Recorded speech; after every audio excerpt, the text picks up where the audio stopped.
Students, gravitation के lecture number 4 में आप सभी का स्वागत है। डियर स्टूडेंट्स, आज के इस वीडियो में हम बात करेंगे अर्थ ग्रेविटेशन एक्सेलरेशन के बारे में। अर्थ ग्रेविटेशनल एक्सेलरेशन वैसे तो काफी इंटरेस्टिंग जो टॉपिक है। आई होप आपको पढ़ने मजा भी आएगा। तो चलिए टाइम को बिना वेस्ट किए लेक्चर को स्टार्ट करें। तो आइए समझते हैं that is earth gravitational acceleration. क्या होता है अर्थ ग्रेविटेशनल एक्सेलरेशन? अल्टीमेटली इसको दूसरा नाम एक होता है एक्सेलरेशन ड्यू टू ग्रेविटी। तो हम एक्सेलरेशन ड्यू टू ग्रेविटी भी बोलते हैं। लिख लेते हैं एक्सेलरेशन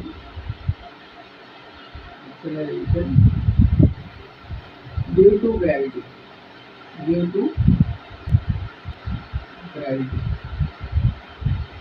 ठीक है, इसको ऐसा क्यों बोलते हैं आइए समझते हैं। सबसे पहली बात तो इसको डिफाइन कर लेते हैं। तो यहाँ मैं डिफाइन कर देता हूँ आपके लिए। ठीक, क्या है बेसिकली एक्सेलरेशन?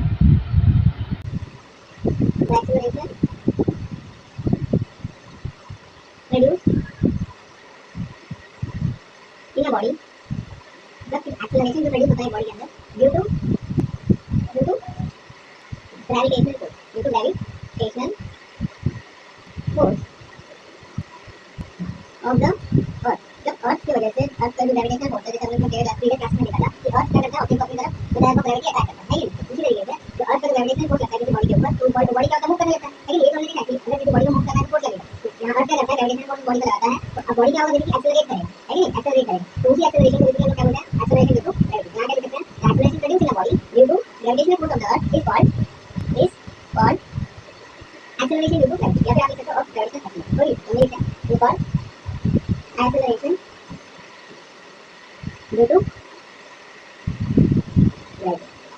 ठीक है, आगे आपको समझ में आया रखने क्या बेसिकली अर्थ ग्रेविटेशनल एक्सेलरेशन। इसको डिनोट कैसे करते हैं, रिप्रेजेंट इसका सिंबल क्या है? बेसिकली इसका सिंबल है स्मॉल लेटर जी। ये क्या है बेसिकली, इसको डिनोट करने का बेसिकली साइन है। आई बात समझ लो, इसको जी से डिनोट करते हैं। अब बेसिकली क्या होता है एक्सेलरेशन ड्यू टू ग्रेविटी, इसका एक वैल्यू होता है क्योंकि 9.8 मीटर पर सेकंड स्क्वायर होता है। अभी कैसे आता है इसको हम समझते हैं। ठीक है, उसको डिराइव करने से पहले आपको कुछ फॉर्मूलाज को रिकॉल करना पड़ेगा, जिसमें सबसे पहला फॉर्मूला जो हमने प्रीवियस क्लास में पढ़ रखा है कि न्यूटन का जो सेकेंड लॉ था वो क्या कहता था, F = ma होता है नहीं? तो उसको लिख लेते हैं। सबसे पहला फॉर्मूला क्या था, F = ma। ये कहाँ से आता है? According to Newton's second law of motion। Again, Newton's second law of motion। आपको समझ में नहीं है, ठीक है? मतलब according to Newton second law of motion क्या आता है, F = ma है कि नहीं? हमने डिराइव किया था, हमें वो क्लियर है, ये आपको फॉर्मूला पता है। अब यहाँ पे क्या होता है, जब भी ये लॉ क्या कहता है कि जो फोर्स जो लगता है वो डायरेक्टली प्रोपोर्शनल होता है जिससे एक्सेलरेशन के। मतलब अगर फोर्स बढ़ेगा एक्सेलरेशन भी बढ़ेगा, फोर्स कम होगा एक्सेलरेशन भी कम होगा। ये मास तो कांस्टेंट है कि नहीं? मास क्या है, कांस्टेंट है। ये तो ना चेंज होगा, यूनिवर्स में आप कहीं भी जाओ मास बेसिकली क्या होगा, कांस्टेंट रहने वाला। ठीक, तो मतलब फोर्स जो है यहाँ पे किसके प्रोपोर्शनल है, एक्सेलरेशन के। इसका क्या मतलब हुआ कि अगर आप किसी ऑब्जेक्ट पे फोर्स लगाओगे तो वो ऑब्जेक्ट क्या होगा, बेसिकली एक्सेलरेट करेगा। क्या करेगा, एक्सेलरेट करेगा। ये है बेसिकली हमारा न्यूटन का सेकेंड लॉ। अब न्यूटन का हम लोग ने एक और फॉर्मूला निकाला है प्रीवियस लेक्चर में। वो कौन सा था, basically F = G m by d²। ठीक है, ये हमने फॉर्मूला निकाला था। ठीक, ये किसका फॉर्मूला था, दो ऑब्जेक्ट के बीच में ये ग्रेविटेशनल फोर्स का फॉर्मूला है। बेसिकली इसका है ग्रेविटेशनल फोर्स। ये कहाँ से आता है, According to Newton's law of gravity। Newton दोनों के formula basically Newton law of gravity. अब हमें करना क्या है यहाँ पे, हमें करना क्या है, ये दोनों फॉर्मूला को बेसिकली हमें दिख रहा है, यहाँ भी फोर्स का वैल्यू ये है, यहाँ भी फोर्स का वैल्यू ये है। दोनों फॉर्मूले को हम इक्वेट कर सकते हैं। क्या कर सकते हैं, इक्वेट कर सकते हैं। अब फॉर्मूले को ये दोनों को इक्वेट करेंगे तो होगा क्या, यहाँ से हम लिख सकते हैं कि एम ए जो होगा हमारा वो इक्वल हो जाएगा इसके इसके G capital M small M divided by D square, है कि नहीं।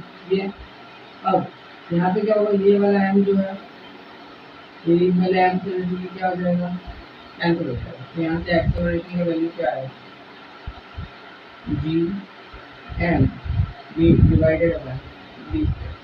तो इस तरीके से हम लोग क्या कैलकुलेट करते हैं, एक्सेलरेशन कैलकुलेट करते हैं। अब देखो यहाँ पे एक्सेलरेशन है, ये जनरल केस है। अगर अर्थ लगा रहे हैं तो अर्थ के केस में एक्सेलरेशन हमने क्या डिनोट किया है, जी डिनोट किया है। तो हम इस ए को रिप्रेजेंट कर सकते हैं किसके साथ, जी के साथ, ठीक है, वो भी चलेगा। इसको आप इसका इक्विवेलेंट ऐसे लिख सकते हो, कैसे लिख सकते हो, G is equal to G capital M divide by D. अब यहाँ पे कुछ बेसिक बेसिक टर्म्स है, जैसे ये तो हमने डायरेक्ट यूज कर लिया। तो यहाँ पे हमको क्या कंसिडर करना पड़ेगा कि एक दो ऑब्जेक्ट है बेसिकली, पहला तो अर्थ है जिसका कैपिटल मास हमने एम लिया है। दूसरा ऑब्जेक्ट क्या है, दूसरा ऑब्जेक्ट का मास है स्मॉल एम, ठीक है। तो ये बेसिकली मास ऑफ अर्थ है, डी क्या है, मास ऑफ ऑब्जेक्ट है, और ये डी जो है बेसिकली क्या, उन दोनों के बीच का डिस्टेंस ऑफ सेपरेशन, कहाँ से, from the centre of the, सही बात है, ठीक है। फॉर एग्जाम्पल मैं आपको डायग्राम में समझाता हूँ, ठीक है। जैसे ये हमारा अर्थ है, ठीक है, क्या है हमारा अर्थ, ये उसका सेंटर है, ठीक है, ये क्या उसका सेंटर।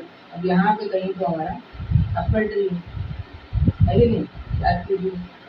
अब ये एप्पल क्या होगा, नीचे ऐसा फॉल हो जाएगा, होगा ना यहाँ पे कहीं पे, यहाँ तो कहीं तो गिर जाएगा। क्यों गिर रहा है, क्योंकि यहाँ से क्या लग रहा है, ग्रेविटेशनल फोर्स है कि नहीं। तो यहाँ से बेसिकली क्या हो रहा है, ये फोर्स लग रहा है। अब ये एप्पल है, इसका कुछ मास होगा, इसका मास को हमने बोल दिया एम।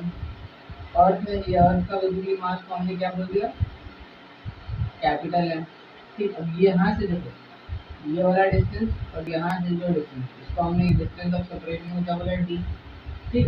तो इस तरीके से हम लोग कंसिडर करते हैं दो मासेस को, दो बॉडीज को। तो इस तरीके से फॉर्मूला बेसिकली इसका एक्सेलरेशन का डिराइव होता है। क्योंकि देखो यहाँ पे हमको पता है फोर्स लगता है, ग्रेविटेशनल फोर्स। अभी ग्रेविटेशनल फोर्स हमें ये भी पता है, according to Newton second law of motion, force अगर लगेगा तो एक्सेलरेशन भी आएगा बॉडी पे। तो अर्थ के द्वारा बेसिकली एक्सेलरेशन प्रोड्यूस होगा, है कि नहीं। कितना प्रोड्यूस होगा, that is G M by D square produce होगा। अब इसको बेसिकली हम लोग क्या करते हैं, एक इसका न्यूमेरिकल वैल्यू ले लेते हैं ताकि आपको समझ में आए कि इसका value 9.8 metre per second square कैसे आता है, ठीक है। तो उसके लिए कंसिडर करते हैं। अब देखिए यहाँ पे तो स्मॉल एम वैसे तो कैंसिल हो गया है, तो इसका वैल्यू कोई भी हो उससे फर्क नहीं पड़ेगा, ठीक है। तो इम्पोर्टेंट क्या फैक्टर्स है, कैपिटल एम, जी तो हमें पता है यूनिवर्सल ग्रेविटेशनल कांस्टेंट होता है, और डी क्या है, इन दोनों के बीच का distance of separation. Distance of separation मतलब क्या, कि ये जो ट्री है सरफेस पे इसको मान के चलेंगे हम लोग, कैसे कहाँ कंसिडर करेंगे, सरफेस पे, ठीक है। अब देखिए तो मास ऑफ अर्थ को मैं कुछ वैल्यू ले लेता हूँ यहाँ पे, ठीक, यहाँ पे मैं कुछ वैल्यूज ले लेता हूँ। तो हम लोग क्या करते हैं, कैपिटल एम, इसका मास क्या होता है, mass of earth, mass of earth होता है 6 इंटू, अगर आपको नहीं याद है तो याद होना चाहिए, 6 into 10 to the power 24 kg, ठीक है। ये उसका क्या होता है, मास ऑफ अर्थ होता है। अब ये जो डिस्टेंस है, डिस्टेंस ऑफ सेपरेशन, इसको हम क्या कहते हैं, रेडियस ऑफ अर्थ। क्या कहते हैं, रेडियस ऑफ अर्थ, क्योंकि देखो ये सर्कुलर पाथ में है, ठीक है। तो सरफेस से लेके सेंटर तक का डिस्टेंस को हम लोग क्या बोलते हैं, रेडियस बोलते हैं। तो इसको रेडियस को मैं यहाँ पे डी से डिनोट कर रहा हूँ, याद रखो डी से, ठीक है। तो इस डी को हम लोग क्या कहते हैं, radius of earth. Radius of earth कितना होता है, 6.4 इंटू 10 टू द पावर 6, ठीक है। इतना क्या होता है, जैसे कि मीटर्स में होता है, ऐसा यूनिट्स में। अब एक्चुअली में देखा जाए तो 13,000 किलोमीटर होता है, लेकिन उसको अगर हम लोग रफली मीटर्स में कन्वर्ट करें तो कितना आता है, ठीक है। अब ये मास ऑफ अर्थ हो गया, ये क्या हो गया, रेडियस ऑफ अर्थ। अब ये क्या हमारा जी, यूनिवर्सल ग्रेविटेशनल कांस्टेंट, उसका भी वैल्यू ले लेते हैं।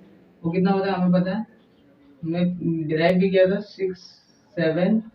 6.67 इंटू 10 टू द पावर 11, इसका यूनिट न्यूटन मीटर स्क्वायर पर केजी स्क्वायर, है कि नहीं, ऐसे लिखा है। आई बात समझ में, सारे वैल्यूज। अब इसको हम लोग क्या करेंगे, इसके वैल्यूज वन बाय वन इसमें सब्स्टिट्यूट करेंगे, फिर यहाँ से जी का वैल्यू आ जाएगा, है कि नहीं। आइए सॉल्व करते हैं। तो आइए इसको थोड़ा सा मैं सॉल्व कर देता हूँ आपके लिए, ठीक है। यहाँ पे हमारा फॉर्मूला क्या था, a is equal to G M by D square. तो यहाँ पुट करते हैं ए का वैल्यू, ए यानी जी आप वही मान सकते हो। तो यहाँ क्या आएगा, सबसे पहले जी का वैल्यू आएगा। जी का वैल्यू क्या है, 6.67 इंटू 10 टू द पावर ये -11 आएगा, ठीक है, +11 नहीं है, ठीक है, प्रिंटिंग मिस्टेक है। अब यहाँ ध्यान से देखिए, ए क्या हो गया तुम्हारा 6.67 इंटू 10 टू द पावर -11, ये ए हो गया। अरे ए मतलब जी हो गया, ठीक है। तो अब नेक्स्ट क्या दे रखा था, मास। मास कितना लेंगे, मल्टीप्लाई बाय मास कितना दे रखा, 6 इंटू 10 टू द पावर 24, ठीक, डिवाइडेड बाय क्या है, डिवाइड बाय डी का स्क्वायर। डी का स्क्वायर मीन 6.4 का स्क्वायर, 6.4 इंटू 10 टू द पावर 6 का द होल स्क्वायर। अब इस तरीके के कैलकुलेशन को आप फर्स्ट टाइम कर रहे हो, इसलिए इसको करने के लिए क्या करने का, बेसिकली जितने भी 10 के टर्म्स हैं पावर्स वाले उसको एक तरफ ले लेने का, और जो भी न्यूमेरिकल वैल्यू है उसको एक तरफ कंसिडर करना, ठीक है। आप फर्स्ट टाइम कर रहे हो इसलिए आपको स्टार्टिंग में थोड़ा सा प्रॉब्लम आ सकता है, तो ध्यान से करें, ठीक है, नहीं तो मिस्टेक हो सकता है। ए इज इक्वल टू क्या आएगा, क्या करना है, सारे वेरिएबल को मतलब सारे नंबर्स को ऐसे एक साइड ले लो, ठीक। अब बचा क्या, यहाँ 10 टू द पावर -11 है, यहाँ 10 टू द पावर 24 है, ठीक।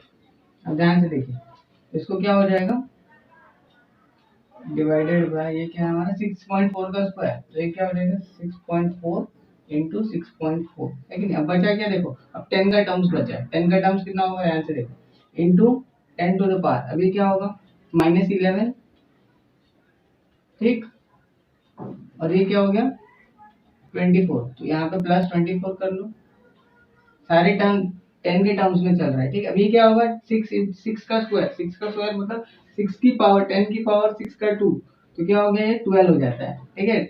इसको 12 लेंगे तो ये नीचे यहाँ पे क्या होगा, प्लस में है, नीचे प्लस में है, तो ऊपर जाएगा तो माइनस हो जाएगा, तो यहाँ क्या आ जाएगा -12। ऑलराइट, तो अब इसको सिंप्लीफाई करेंगे तो कितना आएगा, ये इसको सॉल्व करेंगे तो ये आ जाएगा कुछ a इज इक्वल टू ये कितना होगा 6.67 इंटू 6 करोगे तो आप कितना आएगा कुछ 40.02 आएगा, डिवाइड बाय ये 6.4 का स्क्वायर करोगे तो कितना आएगा 40.96 आएगा कुछ रफली। नेक्स्ट ये क्या है, इसको सॉल्व करेंगे कितना आएगा, देखिए ये क्या है 24, ये क्या है 24। अब ये क्या है माइनस माइनस प्लस, तो -11 -12 कितना हो गया, माइनस का 23, -23 + 24 कितना आया 10 टू द पावर 1, तो ये क्या हो गया इंटू 10 टू द पावर 1। अब इसको जब सॉल्व करेंगे, जैसे 40.96 को 40.02 को 40.96 से डिवाइड करेंगे, कितना आएगा इसका, तो एक वैल्यू आता है, कितना आता है, आइए मैं यहाँ लिख देता हूँ आपके लिए, डायग्राम को हटा देते हैं,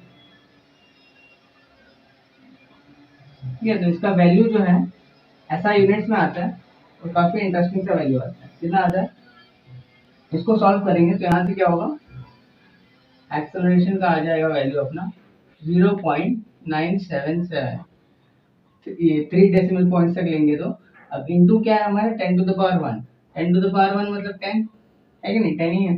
अब इसको मल्टीप्लाई करेंगे तो क्या आ जाएगा, एक्सेलरेशन का वैल्यू 9.77 मीटर्स पर सेकेंड स्क्वायर, ये उसका यूनिट है, ठीक। अब ये क्या है, किसका है, किसका वैल्यू आ गया एक्सेलरेशन का। अब अगर इसे हम 2 डेसिमल पॉइंट्स तक लिखना चाहें, जैसे 3/9 चाहिए हमको कैलकुलेशन में, ठीक है, साइंटिफिक कैलकुलेशन में हम लोग क्या यूज करते हैं 9.8 यूज करते हैं, उसको राउंड ऑफ कर देंगे। यहाँ पे क्या करते हैं, आफ्टर राउंडिंग ऑफ, लिखो इसलिए आफ्टर राउंड ऑफ करेंगे क्या आएगा, a is equal to 9.8 metre per second square. ये हमारा ब्यूटीफुल सा वैल्यू है, इसको याद रखना है। अब यहाँ पे क्या है, देखो ये क्या है मीटर पर सेकेंड स्क्वायर। अब बेसिकली अगर आप इसको कभी कभी सेंटीमीटर पर सेकेंड स्क्वायर उसमें भी पूछ लेता है, मतलब मतलब जैसे कि सीजीएस सिस्टम में पूछता है कि एक्सेलरेशन का वैल्यू कितना होगा, तो इसको आप कन्वर्ट कर सकते हो। ठीक है, इसको कन्वर्ट कर सकते हो। कैसे कन्वर्ट करोगे, इसको बेसिकली क्या करो, 100 से डिवाइड कर दो, नहीं 100 से मल्टीप्लाई करो, क्योंकि मीटर्स में है ना, सेंटीमीटर में 100 से मल्टीप्लाई करना पड़ेगा, क्योंकि 1 मीटर इक्वल टू 100 सेंटीमीटर होता है। ठीक है, तो यहाँ 9.8 मीटर इंटू 100 करोगे तो क्या हो जाएगा, इसी का वैल्यू 980 सेंटीमीटर पर सेकंड, ये भी हो जाएगा। आई बात समझ में? तो आपको जो यूनिट में पूछा है उसके हिसाब से आप कर सकते हो। ठीक, अगर आप इसे नोट करना चाहो तो नोट कर सकते हो, काफी इंपॉर्टेंट सा डेरिवेशन आपके एग्जाम में हो सके तो आ सकता है। ठीक है, तो इस तरीके से आपको लिखना है, बेसिकली यहाँ तक लिखना है, ऐसे जाना है। ठीक है, तो यहाँ से हमने कंटिन्यू किया है। आई बात समझ में? ठीक है, अगर आप इसे लिखना चाहें तो लिख सकते हैं, फिर हम बढ़ते हैं आगे की तरफ। आइए, अब जो नेक्स्ट टॉपिक हमें देखना है इसमें, that is variation in the value of G. Variation मतलब किस तरीके से जी के वैल्यू में वेरिएशन आता है। ठीक है, तो 3 तरीके से वैसे तो आता है। ठीक है, तो 3 तरीके से हम लोग देखेंगे। मैं लिख देता हूँ आपके लिए वेरिएशन किस तरीके से आता है, 3 तरीके से आता है जी के वैल्यू में। सबसे पहला जो वीडियो हम लोग देखेंगे, बात करेंगे सरफेस पे, वैल्यू ऑफ जी के वैल्यू कैसे चेंज होता है, चेंज इन सरफेस, सरफेस पे जो चेंज होता है वहाँ बात करेंगे। ठीक है, जी का वैल्यू सरफेस पे कैसा होता है, किस तरीके से चेंज होता है। फिर हम बात करेंगे चेंज इन हाइट, यानी altitude, change in height, height के रिस्पेक्ट में जैसे हम बात करेंगे वैल्यू ऑफ जी कैसे चेंज होता है। और फिर लास्ट में जो एक टॉपिक है वो है चेंज इन डेप्थ। ठीक है, ये 3 तरीके से वैल्यू ऑफ जी जो है वेरी करता है, क्या करता है, वेरी करता है, यानी चेंज होता है, वैल्यू ऑफ एक्सेलरेशन डेप्थ। ठीक है, तो इन 3 तरीके से हम बात करने वाले हैं। सबसे पहला है चेंज इन सरफेस, नेक्स्ट है चेंज इन हाइट, और लास्ट में है चेंज इन डेप्थ। ठीक है, आइए सबसे पहले समझते हैं कि सरफेस पे वैल्यू ऑफ जी किस तरीके से वेरी करता है। सरफेस पे एक्सेलरेशन ड्यू टू ग्रेविटी का जो वैल्यू है किस तरीके से चेंज करते हैं। सबसे पहले तो फॉर्मूला क्या था हमारा जी का, फॉर्मूला हमें पता है क्या था, G was equal to G M by R square, यानी डी स्क्वायर। हमने डी स्क्वायर को डिस्टेंस लिया था ना, तो डी। ठीक है, तो ये क्या था हमारा अल्टीमेटली फॉर्मूला ऑफ जी। मतलब यहाँ पे एम जो क्या है, मास ऑफ अर्थ, डी क्या है, रेडियस ऑफ अर्थ यानी डिस्टेंस ऑफ द अर्थ, है कि नहीं, radius of the earth, distance नहीं है, रेडियस ऑफ द अर्थ। ठीक, आई बात समझ में? ये कैपिटल जी क्या था, यूनिवर्सल ग्रेविटेशनल कांस्टेंट। इसका हमने वैल्यू कैलकुलेट किया था, कितना आया था, 9.77 मीटर पर सेकंड स्क्वायर, ये कुछ वैल्यू आया था। इसको हम लोग रफली कितना मान लिए थे, रफली we had taken it 9 metre per second, है कि नहीं। तो ये जो वैल्यू है, इस वैल्यू में किस तरीके से चेंज आता है, क्योंकि देखो आफ्टर ऑल अर्थ कंसिडर करते हैं, फिर समझेंगे अच्छे से। ठीक है, तो हम क्या कहते हैं कि जैसे अर्थ का जो डायग्राम है वो एग्जैक्टली स्फेरिकल नहीं है, मतलब अर्थ का जो शेप है, ठीक है, तो उसका जो शेप है एग्जैक्टली स्फेरिकल नहीं है। तो कैसा है, देखिए सबसे पहले हम लोग को क्या लगता था, ये एक मिसकंसेप्शन था। क्या मिसकंसेप्शन था, कि ये जो हमको पता था कि बचपन से कि अर्थ क्या है, बेसिकली एक spherical object, but in reality ऐसा नहीं है। ठीक है, आइए, ये हमको पहले ऐसा लगता था, हमको ऐसे ही सिखाया गया था, ये रहा स्फेरिकल। तो अल्टीमेटली हमको लगता था ऐसा है क्या, अर्थ का शेप, बट एक्चुअल में पाया गया कैसा था, ऐसा नहीं था। कैसा होता है, जैसे ये सेंटर था, स्टार्टिंग में क्या था हमारा सेंटर सी, ठीक, ये सेंटर है। अब क्या एक्चुअल में कैसे पाया गया कि अर्थ का जो शेप है तो कैसा है, यहाँ से जरा सा क्या है, ऐसा ऐसा कुछ है, मतलब बल्जी टाइप है यहाँ पे। ठीक है, ऊपर थोड़ा सा फ्लैटेड है और इक्वेटर पे क्या है, थोड़ा सा बल्जी है। बल्जी बोले तो कैसा, थोड़ा सा फुगा हुआ है कि नहीं, यहाँ से थोड़ा सा चौकटा है, हमारे लेमन टर्म्स में बात की जाए तो। ठीक है, इस तरीके से देखो, मैं प्रॉपर डायग्राम तो यहाँ पे नहीं बता सकता, लेकिन फिर भी मैं अपना बेस्ट ट्राई करूँगा। ठीक, इस तरीके से कुछ। ठीक है, तो आपको यहाँ से समझ में आ रहा है, जैसे एक स्फेरिकल ऑब्जेक्ट आपने लिया, उसको आपने ऐसा प्रेस कर दिया, तो प्रेस करोगे तो क्या होगा बेसिकली, कि यहाँ से ऐसा आपने मान लो प्रेस कर दिया ऐसा, तो क्या होगा कि यहाँ से वो थोड़ा सा बल्जी हो जाएगा, तो यहाँ से फ्लैटेड हो जाता है कि नहीं। ये जो रीजन है अपना, इसको ये कौन सा रीजन है, ये इक्वेटर है। कैसा है, इक्वेटर। इस रीजन को क्या बोलते हैं हम लोग? North pole, south pole. पोल है, क्या है ये रीजन? ये वाला रीजन क्या है? बेसिकली पोल, ठीक है। तो पोल्स है, ये इक्वेटर है। अब यहाँ आप ही देख के बताइए, यहाँ से जो डिस्टेंस होगा, कहाँ से? ये सेंटर से लेके जो इक्वेटर तक का एक्चुअल डिस्टेंस होगा वो थोड़ा सा बड़ा है, लेकिन रेडियस तो बड़ा है। अब हमको पता है रेडियस सर्कल में कांस्टेंट होता है कि नहीं? सेम रहता है। लेकिन यहाँ पे देखिए एग्जैक्ट सर्कल नहीं है, एग्जैक्ट स्फेरिकल नहीं है। यहाँ क्या होगा? यहाँ देखो रेडियस जो है थोड़ा सा बड़ा आएगा कंपेयर टू यहाँ। यहाँ देखिए रेडियस कैसा है, ये पोल्स का जो रेडियस है, पोल्स का जो रेडियस है कंपेयर टू इक्वेटर का जो रेडियस है, अब ये दोनों रेडियस का सेम होगा क्या? ये सेम नहीं होगा। इसको हम बोलते हैं फर्स्ट, इसको बोलते हैं सेकंड। ये दोनों पर्टिकुलर पॉइंट पे जो रेडियस ऑफ द अर्थ है वो सेम नहीं आएगा। तो आप अब हमको पता है कि रेडियस ऑफ द अर्थ यानी कि जो डी स्क्वायर है कि नहीं, उसके इनवर्सली प्रोपोर्शनल है क्या? जी। जी यानी कि क्या? Acceleration due to gravity. यानी कि अगर डी का वैल्यू ज्यादा होगा तो इनवर्स प्रोपोर्शनलिटी के अकॉर्डिंग जी कम होना चाहिए, है कि नहीं? अगर डी का वैल्यू ज्यादा है तो इनवर्सली प्रोपोर्शनल है, तो डी क्या होगा? ज्यादा, कम होगा ना, कम होगा, ठीक है। तो यहाँ पे अब आप ये देखिए, यहाँ पे क्या है? रेडियस ज्यादा है। रेडियस ज्यादा है मतलब इक्वेटर पे जी का वैल्यू क्या होना चाहिए? कम होना चाहिए, लेकिन क्योंकि रेडियस ज्यादा है, रेडियस ज्यादा है मतलब क्या? जी उस पर कम लग रहा है। आप इक्वेटर पे देखोगे तो इक्वेटर पे इसका वैल्यू क्या होता है? कम होता है। अब जैसे हम पोल के कंपैरिजन में जाएंगे, ठीक है, इक्वेटर के कंपैरिजन में पोल से कंपेयर करेंगे, तो यहाँ क्या है? रेडियस कम है। रेडियस कम है मतलब जी यहाँ क्या लग रहा है? ज्यादा लग रहा है कि नहीं? तो यहाँ पे इक्वेटर पे फाइंड आउट किया गया, तो इसका वैल्यू जो है वो आता है 9.78 मीटर पर सेकेंड स्क्वायर। ये क्या है? इक्वेटर का वैल्यू है। अब पोल का वैल्यू क्या है? इस पे जब कैलकुलेट किया गया, अब देखिए इसके कंपैरिजन में तो ज्यादा आना चाहिए, है कि नहीं? ज्यादा आना चाहिए। कितना आया?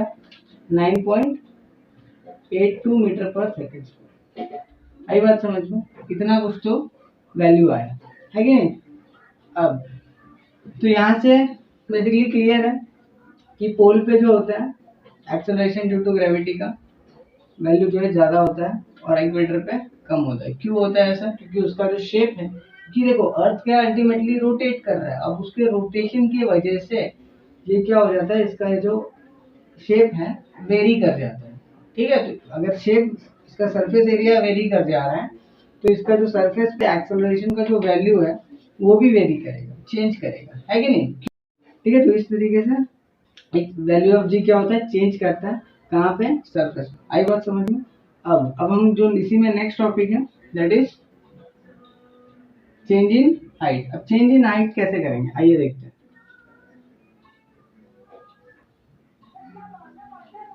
ठीक, अब इसमें कैसे चेंजेस आता है? अब मान लीजिए हमारा अर्थ का सरफेस, यही हमारा अर्थ है प्यारा, ठीक है, ये हमारा क्या है? अर्थ। अभी उसका सेंटर है, सी फॉर सेंटर। अब हुआ क्या? ये क्या है? बेसिकली उसका रेडियस, ठीक है, ये उसका रेडियस है, सरफेस तक का रेडियस। अब यहाँ पे मान लीजिए हमने एक हाइट कंसीडर किया। क्या कंसीडर किया? हाइट। मान लीजिए बिल्डिंग, यहाँ क्या है? बिल्डिंग है, और फिर सरफेस पे ही तो बिल्डिंग होता है कि नहीं? ऐसा बिल्डिंग है, हाँ, मान लीजिए आप बुर्ज खलीफा पे खड़े हैं, ठीक है, तो यहाँ से आपने एक बॉल फेंका, ठीक है, आपने बॉल ड्रॉप किया तो यहाँ से होगा क्या? जैसे हमारा बॉल है, यहाँ से ड्रॉप करेंगे तो होगा क्या? नीचे गिरेगा, नीचे फॉल होगा ना, तो नीचे फॉल होगा। अब फॉल क्यों कौन करेगा? अट्रैक्ट, इस पे अट्रैक्टिव फोर्स लगेगा, तभी ये आपने ऐसे पकड़ के ऐसा प्लग करके छोड़ दिया, ड्रॉप कर दिया, तो क्या होगा? फोर्स ऑफ ग्रेविटी वहां पे लग जाएगा और ये उसके सेंटर की तरफ वर्टिकली डाउनवर्ड डायरेक्शन में गिर जाएगा, ठीक है। अब यहाँ देखिए, यहाँ से यहाँ तक ये जो था, ये जिसको डी बोल दिया यानी कि रेडियस है, रेडियस है, ठीक है, ये रेडियस है। अब लेकिन यहाँ पे क्या है? इसका कुछ हाइट है कि नहीं? हाइट है। हाइट है मतलब क्या? मान लीजिए इसका हाइट h है। कितना है? h हाइट है। तो इस बार ध्यान से देखिए, बॉल यहाँ पे है, बॉल कहाँ पे? इस पोजीशन पे, लेकिन इस पोजीशन पे बॉल। अब तो एक्चुअल हाइट जो हम लोग कंसिडर करेंगे यहाँ पे, ये वाला हाइट, तो ये इस बार यहाँ से यहाँ इसका रेडियस के बराबर नहीं होगा, इसका रेडियस प्लस ये हाइट को आपको कंसिडर करना पड़ेगा। आई बात समझ में? भले छोटा सा हाइट है, तो इस फॉर्मूले को हम आगे जाके मॉडिफाई करेंगे। इसका मॉडिफाई वर्जन क्या हो जाएगा कि इस फॉर्मूले को हम ऐसा लिखेंगे, G is equal to G M by ये डी। अब डी की जगह पे क्या आ गया, डी प्लस एच, यानी डी प्लस एच का ये द होल स्क्वायर हो जाएगा। आई बात समझ में? फिर आगे जाके इसको आप सॉल्व करोगे, आप 11th में पढ़ोगे इसको आगे सॉल्व कैसे करते हैं। आई बात समझ में? तो यहाँ पे क्या हो गया, ये जी जो है हाइट बढ़ गया ना। अब जैसे देखो डिस्टेंस यहाँ पे इंक्रीज हो गया, ऑब्वियसली बात है जी क्या होना चाहिए, कम होना चाहिए कि नहीं। तो यहाँ पे क्या होगा, जी कम हो जाएगा, है कि नहीं। तो यहाँ पे देखिए चेंज, अगर हाइट के मतलब सरफेस से दूर जाते एक सर्टेन हाइट पे जाएंगे तो वैल्यू ऑफ जी क्या होगा, कम होगा, है कि नहीं, डिक्रीज होगा। यानी जो एक्चुअल सरफेस पे कितना था 9.8 मीटर पर सेकेंड, यानी कि 980 सेंटीमीटर पर सेकेंड स्क्वायर। अब लेकिन सरफेस से अगर आप ऊपर जा रहे हो, एक हाइट पे जा रहे हो, तो वैल्यू ऑफ जी क्या होगा, डिक्रीज होगा। तो यहाँ से हम लिख सकते हैं, ठीक है। तो यहाँ पे क्या होगा, G decreases, G decreases as we go to certain height, ठीक है, सर्टेन हाइट ऐसा लिख सकते हैं। आई बात समझ में?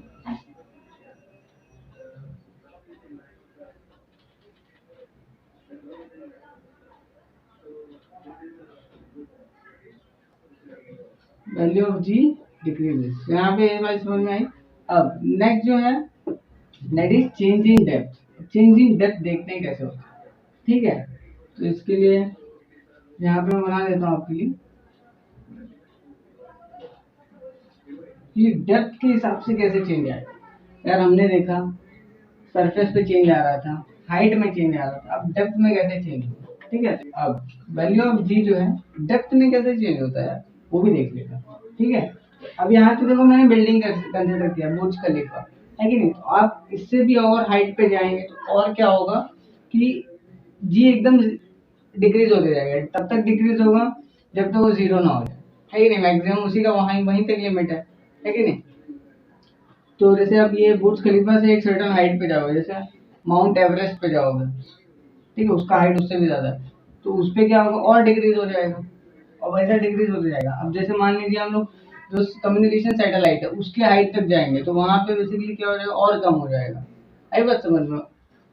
तो इस तरीके से क्या होगा, वैल्यू ऑफ जी हाइट के रिस्पेक्ट में चेंज हो रहा है। अब डेप्थ में भी देख लेते हैं क्या होता है, मतलब डेप्थ में कैसा, जैसे हम लोग यहाँ क्या थे, पहले सरफेस पे थे, अब सरफेस से हम लोग कुछ सर्टेन हाइट के ऊपर गए, अब हम लोग क्या कर रहे हैं कि डेप्थ में जा रहे हैं, यानी हम लोग सरफेस के अंदर जा रहे हैं। तो इसके लिए भी अर्थ कंसिडर करना पड़ेगा। आइए देख लेते हैं, ये हमारा अर्थ है, ठीक है। ये क्या है, हमारा अर्थ है, ठीक। ये हमारा अर्थ है, ये रहा हमारा सेंटर। अब क्या कर रहे हैं, इसके डेप्थ में जा रहे हैं, इसके डेप्थ में जा रहे हैं, इसका क्या मतलब, जैसे ये टोटल डिस्टेंस कितना होगा हमारा, ये तो डी होगा, और करेक्ट है ना, यहाँ तक तो क्लियर है।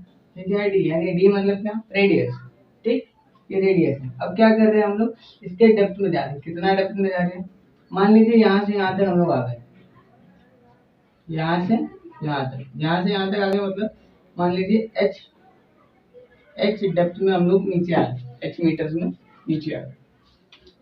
तो अब फॉर्मूला वाइज देखा जाए, अगर अकॉर्डिंग टू फॉर्मूला देखा जाए तो हमें क्या क्या लगना चाहिए, वैल्यू ऑफ जी अगर डिस्टेंस डिक्रीज हुआ मतलब जी इंक्रीज होना चाहिए, है कि नहीं। फॉर्मूला वाइज अगर फॉर्मूले के अकॉर्डिंग देखा जाए तो डिस्टेंस कम हुआ तो क्या हो गया, ग्रेविटेशनल वैल्यू ऑफ जी जो है, एक्सेलरेशन ड्यू टू ग्रेविटी जो है वो क्या होना चाहिए, इंक्रीज होना चाहिए। हमने यही सीखा है अब तक कि डी में अगर चेंज होगा तो जी में उसका उल्टा ऑपोजिट वो आने वाला है कि नहीं। तो उसी तरीके से, बट ऐसा नहीं होता है यहाँ पे। ऐसा क्यों नहीं होता है, क्योंकि यहाँ पे देखिए जैसे आप अंदर आ रहे हो तो यहाँ क्या हो रहा है कि इसका मास भी कम होते जा रहा है। कैसे कम हो रहा है, आइए दिखाता हूँ।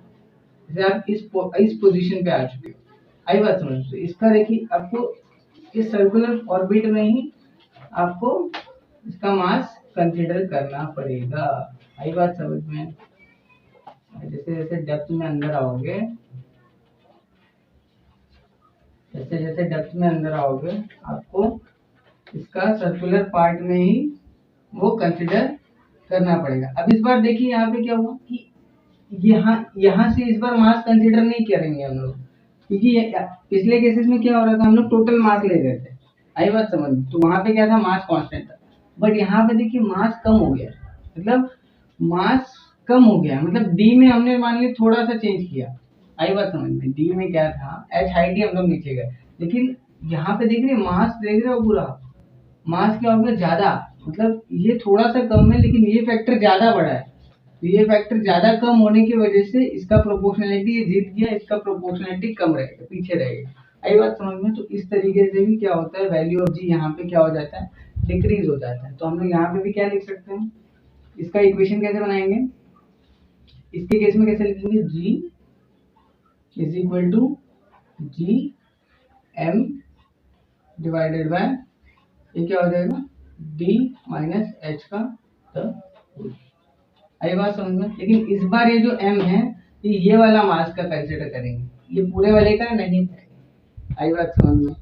That's it. तो यहाँ पे हम लोग क्या लिख सकते हैं, अब इसको अगर सिंप्लीफाई करेंगे तो यहाँ लास्ट में क्या लिख सकते हैं, इसको कैसे सॉल्व करेंगे आप लोग 11th में पढ़ोगे, ठीक है, अभी इसको देखने की जरूरत नहीं है, ठीक।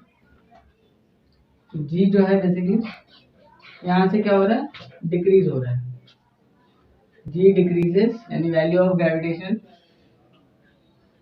value of acceleration due to gravity decreases as we